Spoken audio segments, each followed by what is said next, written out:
This story is titled, My Mom Kicked Me Out of the House Because My Stepfather's Children Hated Me, but when they found out the house was mine, they started begging me to let them stay. Hey everyone, before we jump into today's video, big news. I've launched a new Reddit channel. This time, the background isn't Minecraft. It's Subway Surfers in a Christmas theme to match the season. Check it out, subscribe, and join the fun. Links in the description. See you there. Now, let's start the video. So, when my dad passed away, I was 15. It was the hardest thing I've ever gone through. He was my rock, my guide in life, and honestly, the glue that held everything together. The house, the family, the structure, everything felt like it was built around him. And then, just like that, he was gone. For a while, it was just silence and grief. The house still smelled like his aftershave, and his favorite chair by the fireplace stayed untouched. My mom wasn't exactly comforting during this time. She kept herself busy, and I thought maybe that was just her way of coping. But then, not even 6 months later, she drops a surprise. She's seeing someone. Enter Dan. The guy was a total mismatch for her. My dad was meticulous and thoughtful, the kind of man who kept receipts from a decade ago just in case he needed them. Dan, on the other hand, was loud, messy, and, let's be real, jobless. The kind of guy who thinks he's charming just because he knows a few jokes. Before I could even process that she was dating this dude, they were married. Yeah, married. Within months of my dad's death. No small ceremony, no family discussion, nothing. Just a quick courthouse wedding. And suddenly Dan and his 2 kids, Lily and Kyle, were moving into our house. Now, imagine this. I'm still grieving my dad, trying to hold on to some sense of normalcy. And here comes Dan with his kids, acting like they've been here forever. Lily, the older one, was your typical spoiled stepsister. She had this permanent eye-roll attitude like the world revolved around her. Kyle, her younger brother, just followed her lead. Together, they made it clear I wasn't welcome in what was still technically my house. Dan, though, was the worst of them all. He'd plop himself in my dad's chair, like it was his throne, and bark orders at me like he owned the place. Hey, grab me a soda! Or turn the TV to the game. And my mom, she just let it happen. He's trying to make this a family, she'd say. Right, a family where I was suddenly the outsider. It didn't stop there. Slowly but surely, my dad's presence in the house started disappearing. His tools in the garage? Dan moved them out to make space for his stuff, which by the way was mostly junk. My dad's favorite mug? Replaced with Dan's oversized novelty cups. His chair? Dan took that over too, calling it his spot. Then came the day I noticed something truly heartbreaking. My dad's wedding photo was gone from the living room mantle. In its place was a photo of my mom and Dan from their rushed wedding. When I confronted her, she brushed it off like it was no big deal. We're making new memories now, she said. I was furious. But what could I do? Lily and Kyle weren't any better. Lily treated the house like her personal palace, leaving her stuff everywhere and blasting music whenever she wanted. Kyle followed suit, making messes and acting like chores didn't exist. They'd take the good snacks, hog the TV, and ignore me completely. And when I finally stood up for myself, "You're being selfish," Mom said. "They're part of the family now. You need to adjust." Adjust? To what? Being pushed aside? Feeling like a stranger in my own home? It wasn't long before the tension boiled over. Lily and Kyle were having one of their usual loud movie nights in the living room, and I couldn't take it anymore. I asked them to turn it down so I could study, and Lily hit me with, "You can study in your room. We're not bothering you." We're not bothering you? Seriously? It's my house too. I told them as much, and that's when Lily snapped back. "This isn't your house. It's our home now, so deal with it." I stormed off and told my mom what happened, thinking she'd at least back me up a little. Instead, she gave me the same tired line about making an effort. When I said I felt like I didn't even belong here anymore, she sighed and said, "Maybe it's best if you stayed with your grandparents for a while." And that was it. Just like that, I was out of my own house. I knew the house wasn't really theirs. It was still legally mine, thanks to my dad's will. They didn't know it yet, but once I turned 21, everything would change. I just had to wait. Moving in with my grandparents was both a relief and a gut check. On the one hand, I didn't have to deal with Dan, Lily, or Kyle treating me like an unwanted guest in my own house. On the other, it stung, knowing that my mom had basically chosen them over me. My grandparents didn't ask too many questions when I showed up with my bags. They just hugged me, told me I was always welcome, and set me up in the spare room. My grandpa even joked, "Well, at least now someone will appreciate my stories." And honestly, that helped lighten the mood. For a while, I tried to convince myself that things would get better. Maybe my mom would wake up and realize what she'd done, or Dan would miraculously turn into a decent person. But the updates I got from her painted a very different picture. She'd call once a week, acting like everything was great. "Oh, Dan installed a new shelf in the garage today," she'd say. Or, "Lily made us all dinner last night. It was so sweet." Meanwhile, I knew Dan wasn't paying for anything. My mom was footing the bills, and Dan was just riding along. The worst was when she casually mentioned that Lily and Kyle were getting their own rooms.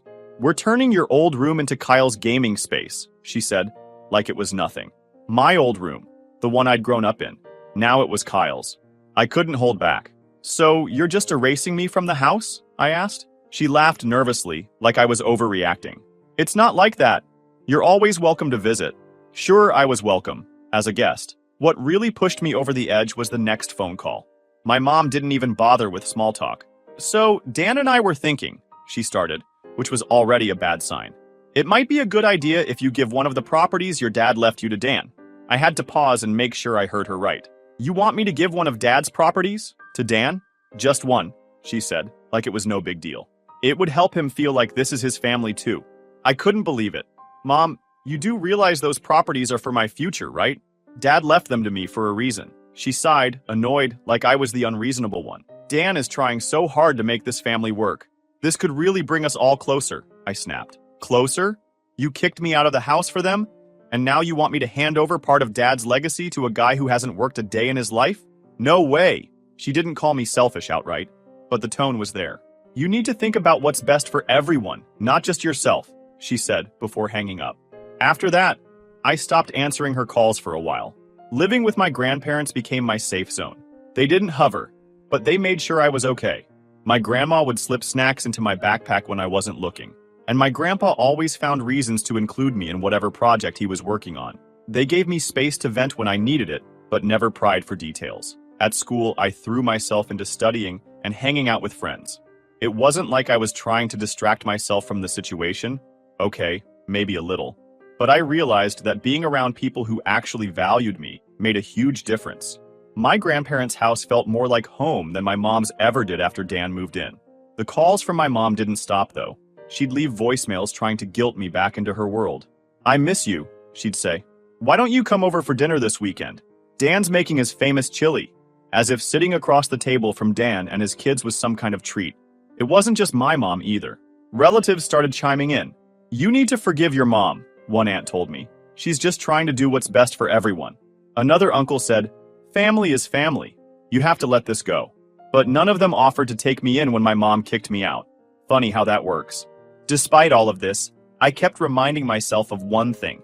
Once I turned 21, everything my dad left me would officially be mine. The house, the properties, the savings, everything. Dan and his kids might think they'd settled in for good, but they didn't realize their time was running out. I started quietly planning for the day I could take it all back. I didn't tell my mom, of course. The less she knew, the better. I started researching renovation options for the house and even looked into rental prices in the area. My grandparents noticed, but they didn't ask too many questions. "You're planning ahead," my grandpa said one evening, nodding approvingly. "Your dad would be proud of that." That simple comment hit me harder than I expected. My dad had planned everything so carefully to make sure I'd have a future, and I wasn't going to let anyone, including Dan, take that away. For now, I played the waiting game. Mom and Dan were living it up in my dad's house, thinking they had all the time in the world. But in the back of my mind, I knew the clock was ticking, and when the time came, they'd have to face reality. When my 21st birthday finally came around, I didn't throw a big party or anything. There wasn't time for that. This was the day I'd been waiting for since I left my mom's house. Everything my dad left behind was officially mine now. No more waiting, no more playing nice, and no more watching Dan and his kids live rent-free in what was supposed to be my future. I started by calling my mom to let her know my plans. Honestly, I wasn't expecting much from the conversation, but I wanted to at least give her a heads up. "Hey, Mom," I said, trying to keep things civil. "I just wanted to let you know I've decided to renovate the house." There was silence on the other end for a few seconds before she said, "What do you mean, renovate?" "I mean, I'm getting the house ready to rent out. It's officially mine now, so I'm moving forward with the plans I've been making." She didn't even try to hide her annoyance. "This is our home. How can you just kick us out?" I almost laughed. "You mean my home? The one you kicked me out of years ago so Dan and his kids could take over? That house? Don't be dramatic," she shot back. "You're always welcome here. This isn't about that. It's about family. Dan and I have worked so hard to make this a home, And now you're just taking it away? I wasn't about to get dragged into some guilt trip. You've got 2 weeks to figure something out, I told her. I'll be sending contractors in after that. She tried to argue, but I wasn't having it. I hung up before she could throw in any more excuses. The first thing I did was call a locksmith. I wasn't about to risk Dan and his kids turning this into a standoff by refusing to leave. The locks were changed within 2 days, and I made sure I had every key in hand. Of course, that didn't sit well with them. The day they came back from whatever trip they'd been on, my phone started blowing up. First, it was my mom. Her voicemails were a mix of angry yelling and fake crying. "How could you do this to us?" she wailed in one. "This is our home." Then came the calls from Dan. He tried to play tough guy, but it was honestly laughable. "You can't just kick us out like this," he barked in one voicemail. "We've got rights." I didn't bother responding to either of them. Instead, I texted my mom. "You have 2 weeks to move out. That's more than fair." After I got the house back and gave them their 2 weeks to leave, I honestly thought that would be the end of it. I was wrong. Those 2 weeks turned into some of the most stressful and ridiculous days of my life. If I thought Dan and his kids were entitled before, they turned it up to 11 once they realized their freeloading days were numbered. At first, they tried ignoring the whole situation, like pretending it wasn't real would somehow make it go away. I drove by the house a few days after changing the locks and saw no signs of them packing. No moving boxes, no U-Haul, nothing. They were still sitting around like they had all the time in the world. I confronted my mom about it. "You guys haven't even started packing," I said. "I told you, you have 2 weeks." She gave me that fake, patronizing smile she always used when she thought she could manipulate me. "We're just getting everything in order," she said. "It's a big transition, you know. These things take time." "Time is exactly what you don't have," I replied. "You've already wasted a week." Mom tried to laugh it off like I was being dramatic. "You need to calm down. We'll handle it." But they weren't handling anything, and I wasn't going to sit around waiting for them to drag this out. The day before the deadline, things hit a whole new level of absurdity. I stopped by the house to check on their progress and found my mom, Dan, and Lily sitting in the living room like nothing was happening. There were no signs of packing, just a family lounging around like they didn't have a care in the world. "What the hell is going on?" I asked. "You're supposed to be out tomorrow." Mom stood up, putting on her best innocent act. "We're working on it," she said. It's been hard. Lily's pregnancy has been difficult, and Dan's been stressed. We just need a little more time." "No," I said firmly. "You've had 2 weeks. That's more than enough time." Dan exploded. "How can you treat us like this? After everything we've done for this family?" I turned to him. "Done for this family? Like what?" They kept begging, but I didn't budge. The final day arrived, and I was ready for it to be over. It had been 2 weeks of nonsense. Begging, guilt trips, fake tears, and downright absurd demands. I had held firm through all of it, but I knew this last day wouldn't go quietly. I drove up to the house early in the morning. I wanted to make sure they were actually moving out this time. When I pulled into the driveway, I saw a few boxes scattered outside, but no moving truck, no sign of them being anywhere near finished. It was already looking like another headache. As I got out of the car, my mom stormed out the front door. "Oh, so you decided to show up?" she snapped, crossing her arms. "Yeah, I figured I'd make sure you were actually packing," I shot back. "You've had 2 weeks, and it doesn't look like much has changed." She rolled her eyes and waved a hand toward the house. "We're working on it, okay? Moving is hard. You wouldn't understand." I stepped up onto the porch, trying to keep my cool. "What's hard to understand? I even gave you that much time when I didn't have to. You're just dragging this out because you think I'll cave." Before she could respond, Dan came out, looking like he was ready for a fight. "What's your problem, kid?" he barked, standing a little too close for comfort. "We've got nowhere to go, and you're over here acting like a big shot. You think this makes you a man, throwing your family out?" I crossed my arms and stared him down. "First of all, let's get something straight. You're not my family. Second, you've had plenty of time to figure this out. If you're still here when the movers arrive, that's on you." Dan's face turned red, and I could tell he was trying to intimidate me. "You know, your dad would be ashamed of you right now," he said through gritted teeth. That one stung, but I wasn't about to let him see it. "Nice try, Dan, but my dad's the reason you're even standing in this house right now. Don't talk about him like you knew him." By this point, Lily came out, her arms crossed over her belly. "I can't believe you're doing this," she said, her voice trembling. "How can you be so heartless?" I sighed. "Lily, I've already told you, I'm sorry for your situation, but it's not my responsibility. If you had spent less time sitting around and more time packing, maybe you wouldn't be in this position right now." Mom stepped forward, clearly ready to play referee. "You're tearing this family apart," she shouted. "Is that what you want? To destroy everything your father built? That was it, I snapped. Destroy everything my father built? You mean the house he worked for? The house he left to me? That you let Dan and his kids take over like it was theirs? Don't put this on me. This is your mess, not mine. Mom stood there stunned for a moment before the tears started. She covered her face and sobbed, saying, I just don't understand how you can be so cruel. Meanwhile, Dan wasn't giving up. He started pacing back and forth, muttering under his breath about how unfair this all was. Finally, he stopped and pointed at me. You think you're so smart, don't you? Coming in here and taking what's yours. Well, let me tell you something. You're going to regret this. One day, you're going to look back and realize you ruined this family. I didn't even flinch. The only thing I'm going to regret is not doing this sooner. You've had years to get your life together, Dan. And instead, you've just been mooching off my mom and acting like you own the place. Well, guess what? You don't. And now it's time for you to go. Kyle, who had been lurking near the door this whole time, finally decided to pipe up. This is so unfair, he whined. We've done nothing but treat this place like home, and now you're just kicking us out? Exactly, I said. This isn't your home, it's mine. And if you don't want to be out on the street, I suggest you stop whining and start packing. By noon, the movers I had scheduled showed up. I'd warned them ahead of time that there might be some complications, so they came ready to work. Mom tried one last desperate plea as they started moving boxes. Please, just give us one more week, she begged. Lily is stressed and Dan is looking for work. It's just a lot to handle right now. I shook my head. I've given you more time than you deserve. You've got the rest of today, and that's it. Dan was still grumbling in the background, but even he seemed to realize the fight was over. By the time the sun started setting, they were finally packed up. The truck was loaded, and they were standing on the porch, looking defeated. Mom turned to me, her eyes red and puffy. You've really changed, you know that? She said. I don't even recognize you anymore. I stared back at her, unfazed. I've changed because I had to, Mom.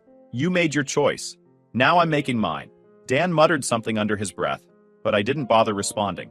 Lily climbed into the truck, still clutching her belly like it was some kind of shield. Kyle followed, looking more annoyed than anything else. Finally, Mom stepped down from the porch, wiping her eyes. I hope you're happy, she said. You've gotten everything you wanted. I didn't respond. I just watched as they drove off, leaving behind the house that was finally mine again. When they were gone, I stood in the empty living room, taking it all in. It felt strange, standing there alone after everything that had happened, but it also felt right. This was my dad's house, and now it was back where it belonged. I knew there was still work to be done. Renovations, new tenants, rebuilding my life. But for the first time in years, I felt like I was finally in control. Once they were officially out of the house, I thought that would be the end of it. I figured they'd move on, find somewhere else to live, and I could finally close this chapter of my life. But of course, that's not how entitled people work. Dan, my mom, and her so-called new family couldn't just leave me alone. They came crawling back, each with their own manipulative tactics to get me to take them back in. It started small. About a week after they moved out, I got a text from my mom. Hey, just checking in, it read. How's everything going with the renovations? I stared at my phone, debating whether to answer. I knew this wasn't just a friendly text. I could feel the strings attached, even through the screen. Against my better judgment, I replied, everything's fine. That was all she needed. Within minutes, my phone rang. I let it go to voicemail because I wasn't in the mood for one of her guilt trips. Later, when I listened to the message, it was exactly what I expected. Hey, sweetie, I've been thinking about everything, and I really think we should talk. Dan's been struggling to find work, and Lily is really feeling the stress of her pregnancy. We're all trying so hard, but it's been really tough without a stable place to stay. Maybe we can figure something out. Call me back, okay? I rolled my eyes so hard I thought they might get stuck. Figure something out? I'd already figured everything out. I gave them 2 weeks to leave and they failed to prepare. That wasn't my fault. Over the next few days, the attempts escalated. First, it was Dan calling me directly. I didn't even save his number, but his obnoxious tone was unmistakable. Look, kid, he started, as if we were about to have some heart-to-heart. I know we've had our differences, but I think it's time we put all that behind us. Family is family, you know? And I get it. You were upset. And maybe I didn't handle things perfectly, but we're all human. We just need a little help getting back on our feet. You can't expect us to do that without some kind of support. I nearly laughed out loud. Support? From me? After years of freeloading and treating me like an outsider in my own home, he thought he could appeal to my sense of charity? Dan, I said flatly, you've had years to get back on your feet. My answer is no. He tried to argue, bringing up Lily's pregnancy and Kyle's supposed emotional struggles. It's been hard on all of us, he said, his voice dripping with fake sincerity. We're not asking for much, just a roof over our heads until we figure things out. I cut him off. No, Dan. I already gave you plenty of time. That was more than generous. Find someone else to guilt trip. Then came Lily's turn. She messaged me one evening, starting off with a pathetic, "Hey, I just wanted to say I'm sorry for everything." I didn't reply because I knew exactly where this was heading. Sure enough, a follow-up text came through an hour later. "I'm really struggling with the pregnancy," she wrote. "The stress of not knowing where we're going to live is affecting me and the baby.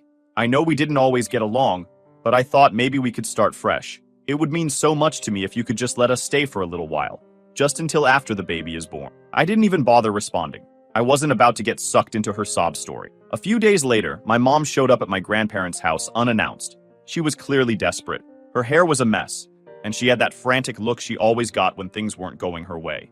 My grandparents let her in, though they weren't exactly thrilled to see her after everything that had happened. "Can we talk?" she asked, looking at me with what I'm sure she thought was a motherly expression. I folded my arms and leaned against the counter. "What do you want, Mom?" She sighed dramatically, like she was carrying the weight of the world on her shoulders. "I just want us to be a family again," she said. "This whole situation has gotten so out of hand. I know you're angry, but we can work this out." "There's nothing to work out," I replied. "You made your choices, and now you're dealing with the consequences." "But Lily's pregnant!" she exclaimed, her voice breaking. "She needs stability. Dan's been looking for jobs, but it's hard right now. And Kyle, he's just a kid. He doesn't deserve this." "And neither did I shot back. "You didn't care about my stability when you kicked me out of the house. You didn't care about how I felt when you let Dan take over. Why should I care now?" My mom tried to guilt me, saying things like, "I'm still your mother." And I did the best I could, but I wasn't buying it. My grandparents eventually stepped in and told her it was time to leave. As she walked out the door, she muttered, "You're going to regret this one day." The final straw came when they showed up at the house unannounced. I was there meeting with the contractors, going over some last-minute details for the renovations, when Dan's beat-up truck pulled into the driveway. I froze for a moment, watching as Dan, my mom, and Lily climbed out, looking like they were ready for some kind of intervention. "You've got to be kidding me," I muttered under my breath. Dan was the first to speak. "We just want to talk," he said, holding up his hands like he was trying to defuse a situation. "There's nothing to talk about," I said firmly. "You're trespassing." "We're desperate," my mom said, her voice cracking. "We've been staying with friends, but it's not working out. We need your help." I stared at them, completely unimpressed. "You mean you need me to let you back into the house you trashed and disrespected for years? That's not happening." Lily started crying, clutching her belly for added effect. "Please," she begged. "I don't know what else to do." Dan stepped forward, trying to play tough again. "You're really going to turn your back on us? After everything we've been through?" I crossed my arms and stood my ground. "Yes, I am. You've got 5 minutes to leave, or I'm calling the police." They tried one last round of pleading, but when they realized I wasn't budging, they finally got back in the truck and drove off. That was the last time they tried to reach out. I heard through the grapevine that they'd moved to a tiny apartment across town, and honestly, that was fine by me. They were no longer my problem, and I could finally focus on moving forward with my life. One thing's for sure, I'm not letting them back into my life, no matter what sob story they come up with next. I'll update you all if anything changes. Something tells me this isn't the last I've heard from them. Update. Well, I knew it wouldn't be long before my mom came back around. Like I said in my last post, people like her and Dan don't just disappear quietly. But even I didn't expect what happened next. A few weeks ago, I got another message from her. This one wasn't like the others, though. There was no guilt trip, no manipulation, no desperate pleas to let them back into the house. It was short and to the point. "Can we talk? I owe you an apology." At first, I didn't respond. I mean, what was there to say? An apology now? It felt pointless. But then I figured, what the hell? I was curious. We met at a coffee shop near my grandparents' place. I kept it public because I didn't want this turning into a scene. When I walked in, she looked different, tired, worn down. Not the confident, smug version of my mom I'd grown used to. She started talking before I even sat down.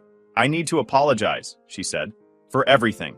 I didn't say anything, just nodded for her to keep going. She took a deep breath and continued. "I made a lot of mistakes, and I didn't see it until now. Dan, he's not who I thought he was." Apparently, things had gone south for her and Dan after they moved out.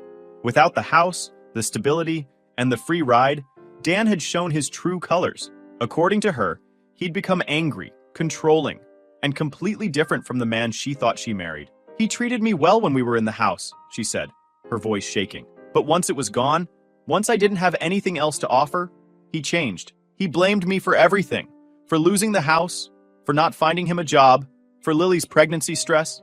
He yelled at me constantly, made me feel like everything was my fault. She paused for a moment, then added, "We're filing for divorce." I wasn't surprised. I mean, Dan was always a leech. The only reason he was ever nice to her was because he was benefiting from the situation. Once that was gone, so was his facade.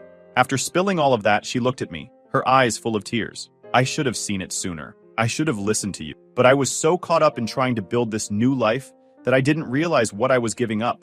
I lost you, and I don't blame you for hating me. I leaned back in my chair, letting her words sink in. I could see the regret on her face, and honestly, part of me wanted to feel sorry for her. But the other part, the part that remembered being pushed out of my own home, wasn't ready to forgive so easily. "I don't hate you," I said finally. "But you made your choices, Mom. You chose Dan and his kids over me. You let them treat me like I didn't matter. And now, years later, you're coming to me because things didn't work out with him. Do you really expect me to just forget everything that happened?" She started crying, which only made me more uncomfortable. "I'm not asking you to forget," she said. I want a chance to make things right. I know I can't undo the past, but I want to fix our relationship." I thought about it for a long time. I could tell she was genuinely sorry, but an apology doesn't erase years of hurt. "I appreciate the apology," I said, "but I'm not ready to let you back into my life. You've burned too many bridges, and I'm still working on rebuilding my own future. I don't have the energy to deal with everything that comes with fixing this." She looked devastated, but she nodded. "I understand," she said softly. Before she left, she brought up the house. "I know you're renting it out now, but if you ever decide to live there again, just know I'd love to visit someday. Maybe things can be different." I shook my head. "The house isn't for us anymore, Mom. It's for me to build my future. That's what Dad left it for, and that's what I'm going to use it." She nodded again. Her shoulders slumped, and left without another word. Since then, I haven't heard much from her. She sends the occasional text, but I haven't responded. Honestly, I'm not sure if I will. I don't hate her, but I also don't trust her. The damage she did isn't something that can be undone with a few tears and an apology. As for the house, the renovations are officially done, and the tenants are moving in next week. It's beautiful now. A far cry from the chaotic mess it was when Dan and his family were there. Every time I walk through it, I feel like I'm honoring my dad's legacy in the best way possible. If my mom is genuinely working on herself, good for her. But I've learned to protect my peace and prioritize my future. Letting her back into my life, into my house, isn't part of that plan. I guess the lesson here is that some apologies come too late. You can forgive someone without giving them the power to hurt you, and that's exactly what I'm doing. Moving forward, one step at a time, and leaving the past where it belongs. Thanks for sticking with me through all of this, Reddit. Maybe someday there will be more to share, but for now, this feels like closure.